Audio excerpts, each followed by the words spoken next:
د یوت افیس 400 زیر انتظام په مختلفو ورکشاپونو او لارو کوڅو کې مزدوري کوونکي ماشومان سکولونو کې داخل کړي شوي دي. نن دغه ماشومانو ته د یو پروقاره دستوري په موقع مکمل فری کتابونه او گیفټس ورکړي شول. په دغه موقع محمد احمد خان، شهزاد الدین شیرباز، یوت افسر عادل خان، اډیشنل اسسټنټ کمشنر وقاص الرحمن او ګڼ شمیر خلک موجودو. راغلي مشرانو په دغه پروقاره دستوره کې د خبرو په موقع وویل چې دا ذمہواری سټیټ سره سره بیا په ډیفرنٹ سټیک هولډرز چې په هغې کې څنګه چې دوی خبرې وکړې پولیټیکل خلکو باندې هم راځي، دا په بزنس کمیونټي باندې هم راځي، دا چې کوم صاحب حیثیت خلق دي په معاشره کې، کو هغه کاروباري خلق دي، کو هغه پولیټیکل خلق دي، کو هغه د علاقې مشران دي،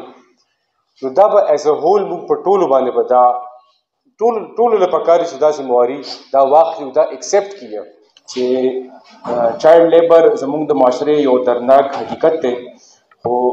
د هغې وروسته چې کوم وجوهات دي هغه هم تاسو ټولو ته پته ده، هغه هم یو درناک حقیقت دی. زموږ د علاقې زموږ د ملک معاشي حالات داسې دي چې ډېر پیرنټس هغه نشي افورډ کولی چې خپل ماشومانو ته سبق هغې باندې ووایي، نو هغې د وجې مجبورا هغې یو ځای ته بل ځای ته هغې لګي او مجبورا هغه ماشومان چایلډ لیبر طرف ته ځي.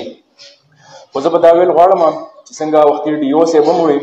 چې دا د یو کس ذمہواري نه ده بلکې دا د یو کلیکټیو ریسپانسیبیلیټي ده د ټولو د معاشرې. څنګه چې مخکې په فاټه کې به و اف سی آر کې یو کلاوز و کلیکټیو ریسپانسیبیلیټي کلاوز، نو هغې کې به چې یو کس جرم وکړو نو د هغه ټول کلی د هغه ټول علاقه هغه هم پکې مجرم تصور کېدو او د هغه په سر کې به بیا هغه کسان هم هغه اریسټ کول یا هغې باندې به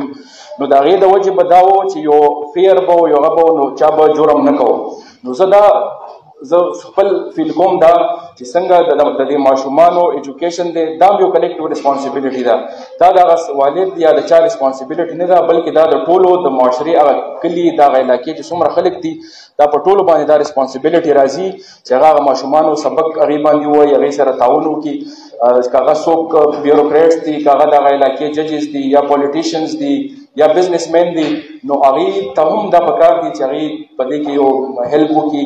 په دې موقع د دغه ماشومانو خدمت کوونکي سماجی خلکو ته په اعلی کارکردګۍ ښودلو ایوارډز او توصیفي اسناد هم ورکړي شو. سلمان شاه، پښتونخوا ریډیو، مردان.